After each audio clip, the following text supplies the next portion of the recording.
Everyone, Shalom കിഡ്സിന്റെ പുതിയൊരു എപ്പിസോഡിലേക്ക് എല്ലാ കൂട്ടുകാർക്കും സ്വാഗതം.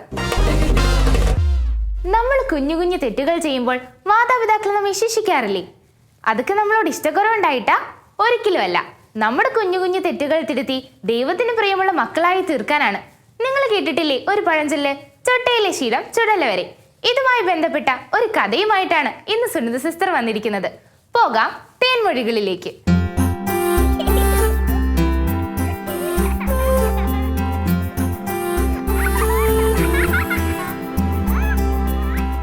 Hi friends, praise God. ഇന്ന് നമ്മൾ ചിന്തിക്കുന്നത് ദൈവത്തിൻ്റെ 10 കൽപ്പനകളിൽ 7ാമത്തെ പ്രമാണം, മോഷ്ടിക്കരുത്. എന്താ?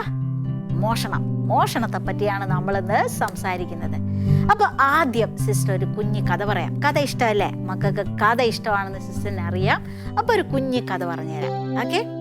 ഈ കഥയിലെ കഥാനായകൻ എന്ന് പറയുന്നത് ജോണിക്കുട്ടനാണ്. ആരാ? ജോണി. ഒരു നല്ല സുന്ദരനും സുമുഖനും ഒക്കെ ആയ നാട്ടിലെ വീട്ടുകാർക്കൊക്കെ പ്രിയപ്പെട്ട ജോണിക്കുട്ടൻ. ഈ ജോണിക്കുട്ടന് ഒത്തിരി ആൾക്കാരൊന്നുമില്ല. പപ്പയും അമ്മയും മാത്രമേ ഉള്ളൂ. ഒരു 3 പേരും അടങ്ങുന്ന ഒരു കുഞ്ഞി കുടുംബം. ഓക്കെ? അവർ സന്തോഷത്തോടെ ജീവിക്കുമായിരുന്നു. അമ്മയ്ക്കും പപ്പയ്ക്കും ഒക്കെ പ്രിയപ്പെട്ട മകനായിട്ട് അവൻ വളർന്ന് വരുമായിരുന്നു.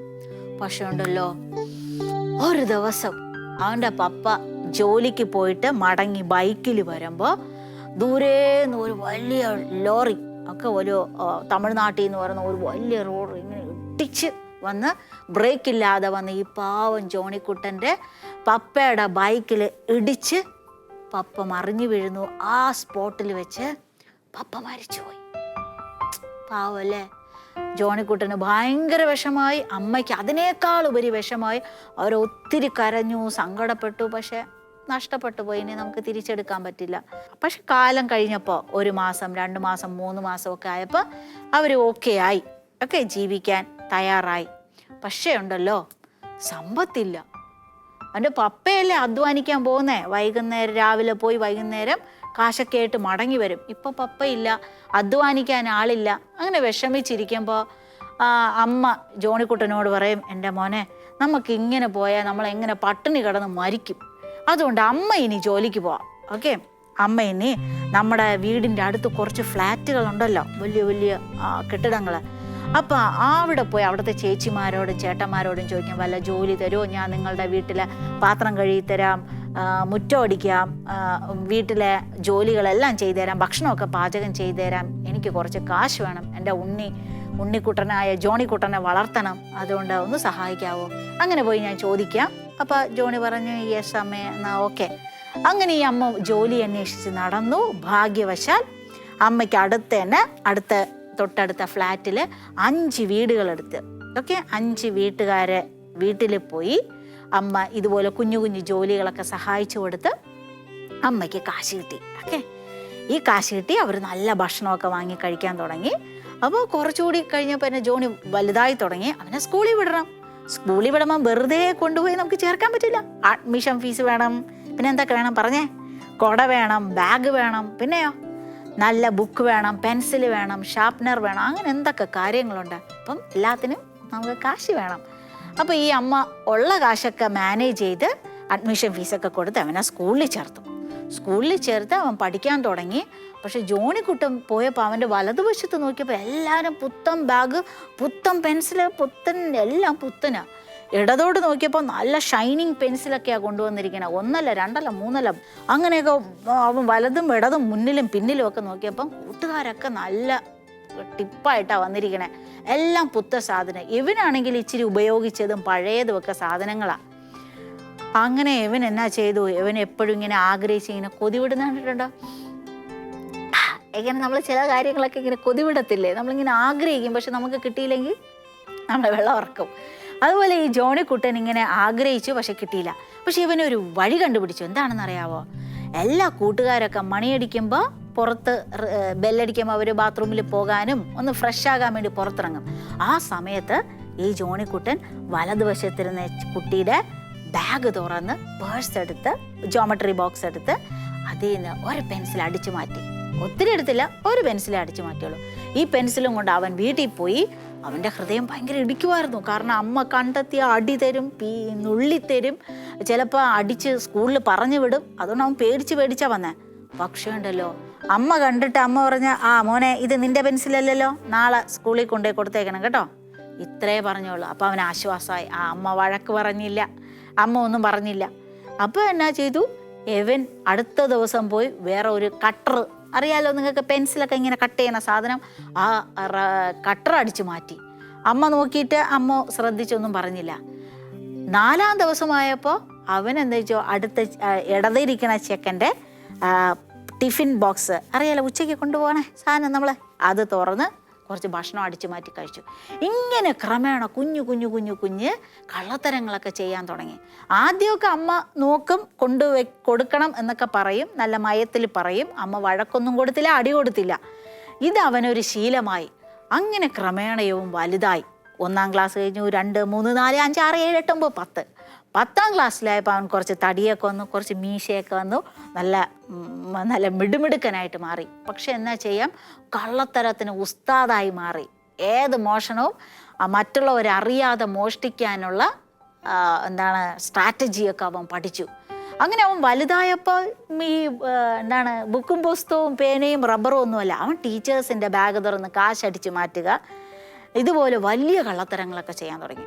10-ാം ക്ലാസ്സിൽ കോപ്പി അടിച്ച് അവൻ നല്ല മാർക്കൊക്കെ വാങ്ങിച്ചു, B+ഉം Aയും ഒക്കെ മാർക്കൊക്കെ വാങ്ങിച്ചു. പക്ഷെ എന്നാ ചെയ്യാം, കള്ളനായില്ലേ. അവൻ കുറച്ചുകൂടി വളർന്നു, എൻ്റെ കുട്ടാ, അവൻ കുറച്ചുകൂടി വളർന്നു. പിന്നെ അവൻ സ്കൂളൊന്നുമല്ല, ജുവലറികൾ, സ്വർണം വിൽക്കുന്ന സ്ഥലങ്ങളിലെ സ്വർണം അടിച്ചു മാറ്റും. അങ്ങനെ വലിയ പെരുങ്കള്ളനായി മാറി. നാട്ടുകാർക്കൊക്കെ അറിയാം സാധനങ്ങളൊക്കെ നഷ്ടപ്പെടുന്നുണ്ടോ, പക്ഷേ കള്ളനെ കണ്ടുപിടിക്കാൻ പറ്റണില്ല. കാരണം ഇവൻ നല്ല വിദഗ്ധനാണ്, സൂത്രശാലിയാണ്. പക്ഷേ പല നാൾ കള്ളം ഒരു നാൾ പിടിക്കപ്പെടും. ഓക്കെ, എപ്പോഴും നമ്മൾ കള്ളത്തരം ചെയ്ത് നമുക്ക് ജയിക്കാൻ പറ്റൂല. എന്നെങ്കിലും ഒരിക്കൽ കഴുത്തിൽ കുരുക്ക് വീഴും. അങ്ങനെ ഈ ജോണിക്കുട്ടനെയും പോലീസുകാർ പിടിച്ചു. പോലീസ് ചേട്ടന്മാർ അങ്കിളുമാർ പിടിച്ചാൽ വെറുതെ വെക്കുമോ, അവർ ഇടിച്ച് പപ്പടമാക്കും അല്ലേ. അങ്ങനെ കുറേ ഇടിയൊക്കെ കൊണ്ടപ്പോൾ ഉള്ള സത്യങ്ങളെല്ലാം തത്ത പറയും പോലെ മണിമണിയായി ഈ ജോണിക്കുട്ടൻ പറഞ്ഞു. അങ്ങനെ കേസ് കോടതിയിൽ പോയി, കോടതിയിൽ വിധി വിസ്താരം ഒക്കെ ചെയ്തു. അവസാനം വിധി വന്നു, ജോണിക്കുട്ടനെ മരണം വരെ തൂക്കിക്കൊല്ലണം, വധശിക്ഷ. കഷ്ടമല്ലേ, എന്ത് ചെയ്യാം. അവൻ്റെ അമ്മ അറിഞ്ഞപ്പോൾ അവന് ഭയങ്കര സങ്കടമായി. പക്ഷെ എന്ത് ചെയ്യാം, വിധിച്ചു, ഇനി അത് നടപ്പാക്കിയേ പറ്റൂ. അങ്ങനെ വിധി നടപ്പാക്കുന്നതിൻ്റെ തൊട്ടടുത്ത ദിവസം നമ്മുടെ പോലീസിൽ അങ്കിൾമാരൊക്കെ വന്ന് ചോദിക്കും, ജോണി നിനക്ക് എന്താഗ്രഹമുള്ളത്, എന്തായാലും നീ മരിക്കാൻ പോവാണ്, നിനക്ക് എന്തെങ്കിലും ആഗ്രഹം ഉണ്ടെങ്കിൽ ഞങ്ങളോട് പറ, ഞങ്ങൾ സാധിച്ചു തരാം. അപ്പം ജോണി 1 മിനിറ്റ് ആലോചിച്ചിട്ട് ജോണി പറയും, എനിക്ക് എൻ്റെ അമ്മയെ കാണണം. അപ്പോൾ പോലീസ് പറഞ്ഞു, അതെന്താ, നമ്മൾ സാധിച്ചു തരാം, നോ പ്രോബ്ലം. അടുത്ത ദിവസം അമ്മയെ കൊണ്ടുവരുന്നു. അമ്മ ഇങ്ങനെ കരഞ്ഞ് കലങ്ങി കണ്ണുമായിട്ട് സാരി തുമ്പൊക്കെ വെച്ച് കണ്ണുനീര് തുടച്ച് വിഷമത്തോടെ വരിക. അപ്പോൾ ജോണി പറയും, അമ്മ ഒന്ന് അടുത്ത് വായോ, എനിക്കൊന്ന് കെട്ടിപ്പിടിക്കണം. അമ്മ ദുഃഖത്തോടെ പോയി അമ്മയും കെട്ടിപ്പിടിച്ചു, മകനും കെട്ടിപ്പിടിച്ചു. ജോണി എന്നാ ചെയ്തെന്നറിയാമോ, കെട്ടിപ്പിടിച്ചിട്ട് അടുത്ത സമയത്ത് അമ്മേനെ കാതിങ്ങനെ കടിച്ച് പറിച്ച് എടുക്കാൻ നോക്കി. അപ്പോൾ രക്തം ഇങ്ങനെ ഒഴിവാ. അമ്മ വിട് മോനെ, കടിക്കല്ല, എനിക്ക് വേദനിക്കുന്നു എന്ന് പറഞ്ഞിട്ട് അവനൊന്നും കേട്ടില്ല. അവൻ കടിച്ച് പറിച്ച് എടുക്കാൻ തുടങ്ങിയപ്പോൾ പോലീസ് ചേട്ടന്മാരൊക്കെ അന്തം വിട്ടു നിന്നു. അവർ ഓടി വന്ന് 2 പേരെയും പിടിച്ചു മാറ്റി. എന്നിട്ട് ജോണിയോട് ചോദിക്കും, എന്താടാ നീ ഇത് ചെയ്ത്, നിന്റെ അമ്മയല്ലേ, സ്വന്തം അമ്മ എങ്ങനെയാണോ ഉപദ്രവിക്കുന്നത്? വഴക്ക് കൊടുക്കുമ്പോൾ അവൻ പറയും, എൻ്റെ അമ്മ അന്ന് അടിച്ചിരുന്നെങ്കിൽ, എൻ്റെ അമ്മ അന്ന് വഴക്ക് പറഞ്ഞിരുന്നെങ്കിൽ, എന്നെ ഒന്ന് പട്ടിണി കിട്ടിയിരുന്നെങ്കിൽ ഞാൻ ഇതുപോലെ കള്ളനായി മാറില്ലായിരുന്നു. ഇന്ന് ഈ ലോകം എന്ത് മനോഹരമാണ്. പക്ഷേ ഇന്ന് അമ്മ എന്നെ അടിക്കാത്തത് കാരണം, അല്ലെങ്കിൽ എന്നെ ശിക്ഷണം തന്ന് വളർത്താത്തതിന് കാരണം ഇന്ന് ഞാനിതാ ഈ ലോകത്തോട് വിട പറയുന്നു. അങ്ങനെ അടുത്ത ദിവസം ജോണിയെ കോടതി വിധി പ്രകാരം തൂക്കിക്കൊല്ലും. ജോണി നഷ്ടപ്പെടും. എൻ്റെ കുഞ്ഞു കൂട്ടുകാരെ, നമ്മുടെ ജീവിതം ഇതുപോലെ കളയണോ? കുഞ്ഞു തെറ്റുകൾ വലിയ പാപത്തിലേക്ക് നയിക്കും. അതുകൊണ്ട് നമ്മുടെ തല പോയാലും നമ്മൾ കള്ളം പറയില്ല. പപ്പയും അമ്മയൊക്കെ എന്തിനാണ് നമ്മൾ അടിക്കുന്നത്? സ്നേഹം കൊണ്ടാണ്, നമ്മൾ നഷ്ടപ്പെടാതിരിക്കാൻ. അപ്പോൾ അവർ അടിക്കുകയോ ഉപദ്രവിക്കുകയോ വഴക്ക് പറയുകയൊക്കെ ചെയ്യുമ്പോൾ ആലോചിക്കണം, എന്തുകൊണ്ടാണ് അവരെന്നെ വഴക്ക് പറഞ്ഞേ? ഞാൻ ഇന്നത് ചെയ്തത് കൊണ്ടല്ലേ, പഠിക്കാത്തത് കൊണ്ടല്ലേ എനിക്ക് അടി തന്നെ, അയൽ വീട്ടിൽ പോയിട്ട് ഇന്ന സമയത്ത് വരണമെന്ന് പറഞ്ഞിട്ട് അത് കേൾക്കാത്തത് കൊണ്ടല്ലേ വഴക്ക് പറഞ്ഞേ? അങ്ങനെ പറഞ്ഞ് നമ്മൾ സ്വയം ആശ്വസിക്കണം, അതിനുശേഷം വേഗം പോയി സോറി ചോദിക്കണം. ഓക്കെ, അങ്ങനെ നമ്മൾ ഈ കൽപ്പന നമ്മൾ ചേർത്ത് പിടിക്കും. അപ്പം നമുക്ക് ഈ കാര്യം ശ്രദ്ധിച്ചാലോ? ഈ ആഴ്ച നമുക്കൊന്ന് ശ്രദ്ധിക്കാം. നമ്മൾ ജീവൻ പോയാലും ശരി, നമ്മൾ മോഷ്ടിക്കത്തുമില്ല, കള്ളം പറയത്തുമില്ല, പപ്പയെ അമ്മയെ ഉപദ്രവിച്ചാലും അതൊക്കെ എൻ്റെ നല്ലതിന് വേണ്ടി എന്ന് പറയും. എല്ലാം എൻ്റെ നല്ലതിന് വേണ്ടി പറഞ്ഞ്, എല്ലാം എൻ്റെ നല്ലതിന് വേണ്ടി. ഒരിക്കൽ കൂടി, എല്ലാം എൻ്റെ നല്ലതിന് വേണ്ടി. അമ്മ ഉപദ്രവിച്ചാലോ? എല്ലാം എൻ്റെ നല്ലതിന് വേണ്ടി. പപ്പ വഴക്ക് പറഞ്ഞാലോ? എല്ലാം എൻ്റെ നല്ലതിന് വേണ്ടി. ഓക്കെ, ഇങ്ങനെ പറഞ്ഞ് പറഞ്ഞ് പറഞ്ഞ് പറഞ്ഞ് നമ്മൾ ദൈവത്തിൻ്റെ മാലാഖ കുട്ടപ്പന്മാരായി മാറുന്നു. ഈശോ അനുഗ്രഹിക്കട്ടെ. ആമേൻ. അതെ കൂട്ടുകാരെ, ദൈവം ആണാണോ പെണ്ണാണോ എന്നുള്ള സംശയം നമ്മളിൽ ചിലർക്കൊക്കെ ഉണ്ടാവൂലേ അല്ലേ? നമ്മുടെ തോട്ടാനച്ചന്റെ കൂടെയുള്ള കൂട്ടുകാർക്കും ഇങ്ങനൊരു സംശയമുണ്ടായി. തോട്ടാനച്ചൻ ഇതിന് കൃത്യമായ ഉത്തരവും നൽകിയിട്ടുണ്ട്. ആ കാഴ്ചകളിലേക്ക് നമുക്ക് പോയാലോ? നമ്മുടെ അടുത്ത സെഗ്മെന്റ് തോട്ടാനച്ചനും കുട്ടികളും.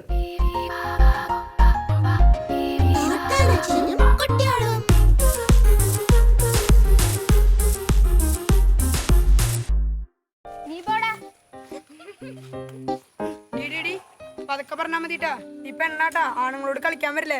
പിന്നെന്താ, ആണുങ്ങൾക്ക് വല്ല കൊമ്പുണ്ടോ? കൊമ്പും പാലൊന്നും ഇല്ല, പക്ഷെ ആണുങ്ങൾ ഭയങ്കര പവറാ. ആണുങ്ങളും പെണ്ണുങ്ങളൊക്കെ തുല്യരാ. പണ്ടായിരുന്നോട്ട് ആണുങ്ങൾ വലിയ മേട്ട കളിച്ചേർന്നേ, ഇപ്പൊ അങ്ങനെയൊന്നല്ല.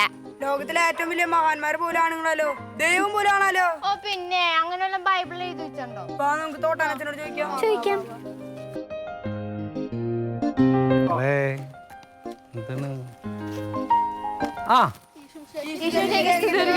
എപ്പോഴെപ്പോഴും സ്തുതിയായിരിക്കട്ടെ. വാ വാ വാ വാ. അച്ഛൻ എന്താ ഈ പശുക്കളുടെ അടുത്ത്? അതെ മോളെ, അച്ഛൻ ഇവിടെ സേവനഗിരി എന്ന് പേരുള്ള ആശ്രമത്തിൽ അഗതി മന്ദിരത്തിന്റെ ചാർജ് അല്ലേ. അവിടെ 10-60 മക്കളുടെ വയറ് നിറയ്ക്കണ്ടേ. അപ്പൊ അവരുടെ ആവശ്യത്തിന് പശുക്കളെയും ആടിനെയും പന്നീനെയും കോഴീനെയും ഒക്കെ വളർത്തുന്നുണ്ട്. ആശ്രമം എന്ന് പറഞ്ഞു കഴിഞ്ഞാൽ എല്ലാ പരിശ്രമങ്ങളും നടത്തുന്ന സ്ഥലം. അപ്പോ ഇതൊക്കെ ഉണ്ടാവും. അച്ഛൻ അതൊക്കെ നോക്കണ്ടേ. അപ്പൊ ഇന്ന് നിങ്ങൾ എന്ത് സംശയമായിട്ടാ വന്നേക്കണത്? അച്ഛാ, ഞങ്ങൾക്കൊരു സംശയം. പറയൂ. ദൈവമാണോ പെണ്ണാണോ? ദൈവമാണോ പെണ്ണാണോ? ദൈവം ആണാണോ പെണ്ണാണോ എന്നാണോ? ഓ, ദൈവമാണോ പെണ്ണോ ഒന്നും നോക്കണ്ട. ദൈവം അരൂപിയാ. ദൈവം സൃഷ്ടാവാ. നമ്മളാണ് സൃഷ്ടികളൊക്കെ. ഈ പ്രപഞ്ചത്തിലെ എല്ലാ ജീവജാലങ്ങളും സൃഷ്ടികളാണെങ്കിൽ അതിൽ ആണും പെണ്ണും തിരിവുണ്ടാവും. ഈവൻ പാറകളിൽ പോലും കൊത്തുപണിക്കാർ പറയും സ്ത്രീ പുരുഷ വ്യത്യാസം ഉണ്ടെന്നൊക്കെ. അതൊക്കെ എന്തെങ്കിലും ആവട്ടെ, ദൈവം സൃഷ്ടാവും അരൂപിയുമായതുകൊണ്ട് ദൈവം അങ്ങനെ ആണോ പെണ്ണോ എന്നുള്ള വ്യത്യാസമൊന്നുമില്ല. പിന്നെ ബൈബിളിൽ ചിലയിടത്തൊക്കെ അവൻ എന്നൊക്കെ അഭിസംബോധന ചെയ്തേക്കണത്. അതെന്താ കാരണം എന്ന് വെച്ചാലേ, നമ്മൾ യഹൂദ മതത്തിൻ്റെ പാരമ്പര്യവും സംസ്കാരത്തിലേക്കാണ് ഈ ബൈബിളൊക്കെ എഴുതപ്പെട്ടേക്കുന്നത്. ഓക്കെ, അപ്പോൾ അത് അവരെ സംബന്ധിച്ചിടത്തോളം പുരുഷമേധാവിത്വം ഉണ്ടായിരുന്ന ഒരു മതമാണ്. അപ്പം അന്ന് എഴുതിയപ്പോൾ അവർ ദൈവത്തിന് കൂടുതൽ പ്രാധാന്യം കിട്ടാൻ വേണ്ടിയിട്ട് ഒരു പുരുഷലിംഗ പ്രയോഗം പോലെ അവൻ എന്നൊക്കെ പറയുന്നത്. ശരിക്കും പറഞ്ഞാൽ പുതിയ നിയമത്തിൽ നമുക്ക് കാണാം, ഈശോ ദൈവത്തെ കുറിച്ച് പറഞ്ഞു ഉപമിച്ചത് പിടക്കോഴി തൻ്റെ ചെറുകൻ കീഴിൽ കുഞ്ഞുങ്ങളെ സംരക്ഷിക്കാനായി ആഗ്രഹിക്കുന്നത് പോലെ എന്നൊക്കെയാണ് പറഞ്ഞത്. അപ്പോൾ പിടക്കോഴി എന്ന് പറയുന്നുണ്ട് ഇല്ലേ. ഇനി മോശ ദൈവത്തോട് പഴയ നിയമത്തിൽ പേരെന്താന്ന് ചോദിച്ചു. അപ്പോൾ ദൈവം എന്താ പറഞ്ഞേ? ഞാനാകുന്നു അല്ലേ. അതിൽ അലിംഗ ഒരു പ്രയോഗമാണ്. അതിലവിടെ പുരുഷ സ്ത്രീ ഒരു പ്രയോഗങ്ങളൊന്നുമില്ലല്ലോ. അപ്പോൾ ദൈവം അങ്ങനെ ആണോ പെണ്ണെന്നോ ഒന്നും നമ്മൾ വിചാരിക്കരുത്. ദൈവം അരൂപിയാണ്, ദൈവം സർവശക്തനാണ്, ദൈവം അതുക്കും മേലെയാണ് എന്ന് പറയാം. ഓക്കെ, നമുക്കാണ് ആണ് പെണ്ണ് എന്നൊക്കെ വ്യത്യാസമുള്ളൂ. നമ്മൾ അങ്ങനെ വ്യത്യസ്തരായിട്ട് കാണാൻ പാടില്ല. ശരിക്ക് തുല്യരായിട്ട് തന്നെ സമത്വത്തോടു കൂടി ചിന്തിക്കുകയും വേണം. അതാണ് ദൈവം നമ്മളെ പഠിപ്പിക്കുന്നത്.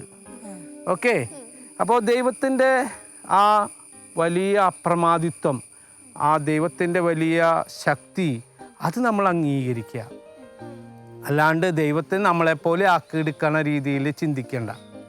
ഓക്കെ, അപ്പോൾ നമ്മളെ ഇന്ന് കേട്ട എല്ലാ ദൈവത്തിൻ്റെ കുഞ്ഞുമക്കളോടും പറയാനുള്ളത്, ദൈവത്തെ നമുക്ക് സത്യത്തിലും ആത്മാവിലും ആരാധിക്കാം. അവിടുത്തെ അരൂപിയിൽ നമുക്ക് വിശ്വസിക്കാം. അവിടുത്തെ സാന്നിധ്യം നമുക്ക് അനുഭവിക്കാം. അടുത്ത എപ്പിസോഡ് കാണുന്നവരെ, അടുത്ത സംശയവുമായിട്ട് നമ്മൾ തമ്മിൽ കണ്ടുമുട്ടുന്നത് വരെ ദൈവത്തോട് ചേർന്നിരിക്കാം. ദൈവം നമ്മളെല്ലാവരെയും അനുഗ്രഹിക്കട്ടെ. God bless U. ഇന്നത്തെ 2 സെഗ്മെന്റുകളും ഏറെ മനോഹരമായിരിക്കുന്നില്ലേ കൂട്ടുകാരി? നമ്മുടെ വിശ്വാസ ജീവിതത്തിലും അത് ഏറെ ഉപകാരപ്രദമാകട്ടെ.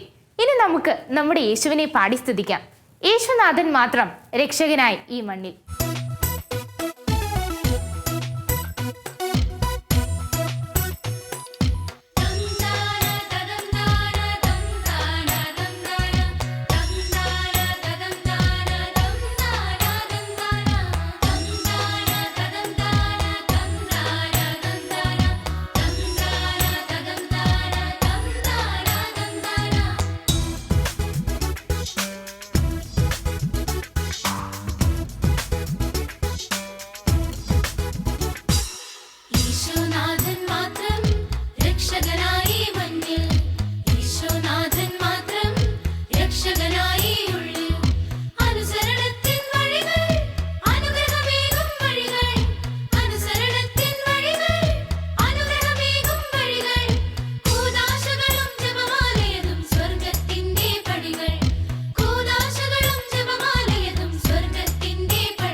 കൂട്ടുകാരെ, നമുക്ക് വീണ്ടും കാണാം. അതുവരെ സന്തോഷമായിരിക്കുക, ഈശോയുടെ കൂടെ ആയിരിക്കുക. God bless you all. It's me Elja Maria Lukose. By.